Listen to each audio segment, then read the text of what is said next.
मुद्दों की बात करेंगे, आप मुद्दे की बात करना। बिहार के नौजवानों की जवानी को हम बर्बाद नहीं होने देंगे। कलम से अपनी जमीन अपने नाम लिखवाए।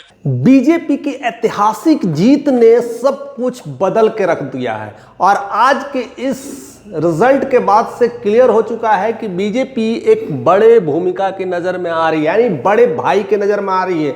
सबसे ज्यादा सीट, हालांकि बीजेपी और जेडीयू दोनों 101 सीट पर थे, लेकिन यहां पर बीजेपी 92 सीट और जेडीयू 83 सीट लेकर के आई है। बाकी आरजेडी की स्थितियां और भी बद से बदतर हो चुकी है, यानी 26 पर रह चुकी है। और वही अगर चिराग पासवान की अगर बात करें तो चिराग पासवान 19 सीटों पर आता हुआ दिखाई दे रहा है। वही अगर कांग्रेस की बात करें तो कांग्रेस 5 सीट, एआईएम 5 सीट और अदर्स हम बात करते हैं तो वो भी 8 सीट, यानी बचे हुए जो सीट है तो उसके हम बातें नहीं करते। एक और जनसुराग है, जनसुराग 0 पर आकर के अटक चुकी है। लेकिन आज हम बात करते हैं इसके बाद अब क्या होगा।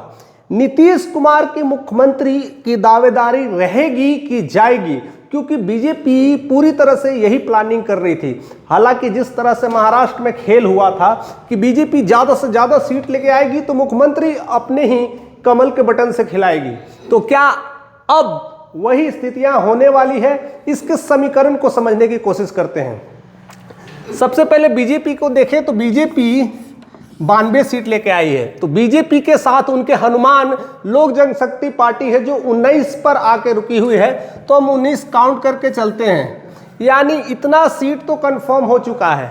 एक और सीट है जो कि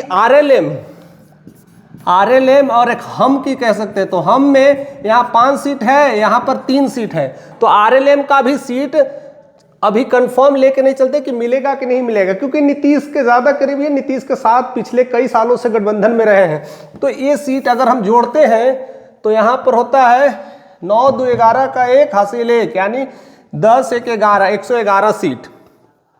अभी देखिए चाहिए 122 सीट सरकार बनाने के लिए, और यहाँ बीजेपी और कह सकते हैं लोक जनशक्ति पार्टी मिलकर 111 सीट बना रही है। अगर हम और आरएलएम मिल सकता है तो 5 सीट प्लस 3 सीट मिलेगा यहाँ से, तो यानी हो सकता है 5 3 8 1 9, यानी 119।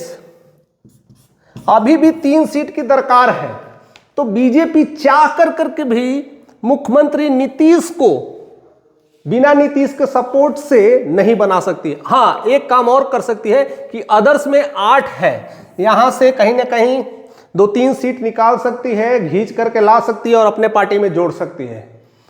दूसरा है एआईएम से भी बंटवारा करके उसके एक मंत्रालय दे करके काम कर सकती है। यानी मुख्यमंत्री अगर चाहे बनाना तो बीजेपी बना सकती है, लेकिन थोड़ा संभल के, क्योंकि नीतीश कुमार को हल्के में लेना बड़ा मुश्किल पड़ सकता है। अब देखिए, अगर बीजेपी इस कैलकुलेशन से मुख्यमंत्री तो बना लेगी अपना, तो क्या नीतीश जी चुप रहेंगे? क्या नीतीश जी के पास कैलकुलेशन नहीं काम करता है? अब हम नीतीश कुमार के कैलकुलेशन को समझते हैं कि कैसे नीतीश कुमार इसका तोड़ भी रखे हैं, और नीतीश कुमार को तोड़ को समझिए, क्योंकि नीतीश कुमार सेकंड नंबर पे 83 सीटों से हैं, तो उनको खेल को समझिए। अगर नीतीश कुमार 83 है, कहेंगे कि भैया हमको अगर मुख्यमंत्री नहीं बनाते हैं तो देखिए कैसे हम काम करते हैं। हमारा 83 है और आरजेडी का देखिए, आरजेडी का 26 है, हम यहाँ से 26 उठाएंगे, और हमको कहीं नहीं जाना है क्योंकि हम ही उनको मुख्यमंत्री बनाए थे। तो अगर भागेंगे तो आगे भी रास्ता हम साफ कर सकते हैं, तो उनको भी 5 आना पड़ेगा। पहले इन्हीं दोनों को देखते हैं, 6 3 9 8 2 10 109, और हम और आरएलएम यहाँ से 8 मिलता है, तो 117 यहाँ पर भी आ सकता है। और दूसरी चीज है, अगर कहेंगे कि अगर आरजेडी का तो ऑलरेडी 26 है, और अदर्स पार्टी जो आरजेडी के साथ कोलैबोरेशन है, यानी कांग्रेस भी आ सकती है, कांग्रेस के पास 5 सीट है, तो 5 सीट यहाँ से कांग्रेस दे देगी, तो हो जाएगी 122। नीतीश कुमार पूरी तरह से हरी झंडी के साथ है। अब क्या नीतीश कुमार को मुख्यमंत्री बनाना बीजेपी की जरूरी है कि मजबूरी है? इसी खेल को बड़ी दिन से खेला जा रहा था, पिछले 2-3 सालों से यह खेल रचा जा रहा था, यह पूरी तरह से प्रोग्राम किया जा रहा था कि नीतीश कुमार की सीट अगर कम आती है, 40 के अंदर आती है, तो उनको मुख्यमंत्री से अब बर्खास्त कर दिया जाएगा, उन्हें घर पे बैठाया जाएगा। इसलिए बार बार अमित शाह हो या जितने घटक दल के लोग हो इसी बात के लिए कहते हैं कि नीतीश कुमार के नेतृत्व में हम लोग लड़ाई तो लड़ेंगे, चुनाव लड़ेंगे, लेकिन मुख्यमंत्री का फैसला चुनाव के बाद होगा।